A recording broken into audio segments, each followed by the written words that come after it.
अत्यंत दुख का विषय है जिसमें एक लड़की की गर्दन काटकर पूल ऑफ ब्लड के अंदर खून के बीच में लाश मिली है जली हुई हालत में, ताकि उसका चेहरा ना पहचाना जाए। और ये 24 परगना बंगाल की घटना है और ये घटना याद दिलाती है किस प्रकार से लगातार महिलाओं के प्रति होने वाले अपराध जो है वो बंगाल में पाए जा रहे हैं। और ममता दी जो माँ माटी मानुष की बात करती थी, आज उन्होंने उस देवी क्षेत्र को बॉम्ब बुलेट और बेटी के साथ अन्याय में बदल दिया है, जो कि इन सब चीजों से स्थापित होता है।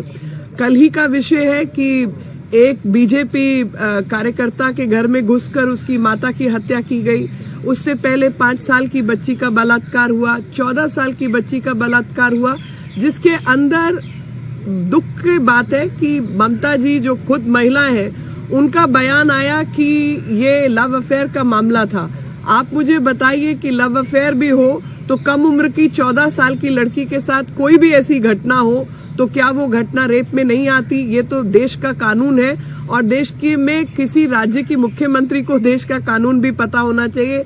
तो जब भी इस प्रकार की घटनाएं पाई जाती हैं, आपकी रिपोर्ट्स के माध्यम से, मीडिया की रिपोर्ट के माध्यम से ये सब जानकारी हमारे सामने आई और हैरानी होती है ये सब सुनकर कि बंगाल जैसा प्रदेश जहां पर जनरली जो लोग हैं वो महिलाओं के अधिकार और देवी पूजक हैं, और वहां के समाज में ये जो इतना बड़ा बदलाव दिखाई दे रहा है, उसके लिए कहीं ना कहीं राज्य की जो सरकार है वो जिम्मेवार है।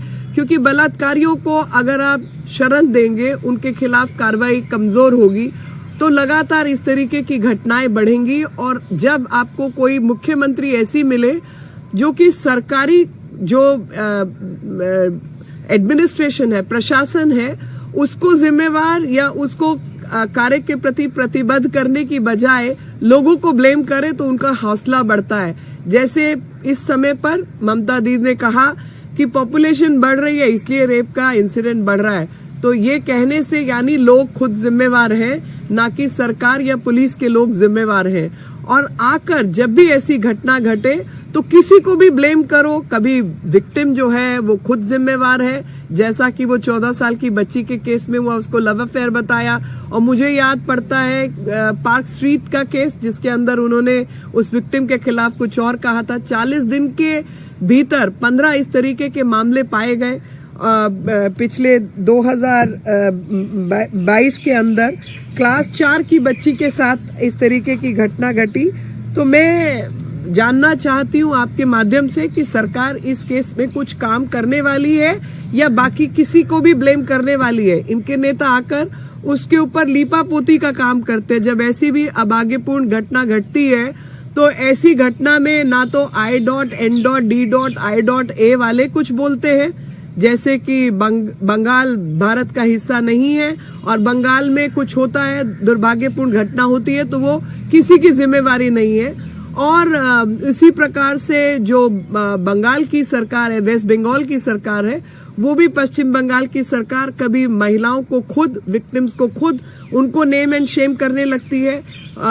लोगों के साथ छेड़छाड़ की घटनाएं बढ़ रही हैं और कभी किसी और को जिम्मेवार ठहराएंगे, लेकिन प्रशासन को या जो अपराधी हैं उनकी कोई जिम्मेवारी नहीं बनती। तो मैं चाहूंगी कि इस केस के अंदर जो जिम्मेवार लोग हैं उनको जिम्मेवार ठहराकर तुरंत कार्रवाई की जाए, ना कि अपना चेहरा ढकने के लिए किसी और को षड्यंत्र के तहत इस्तेमाल किया जाए।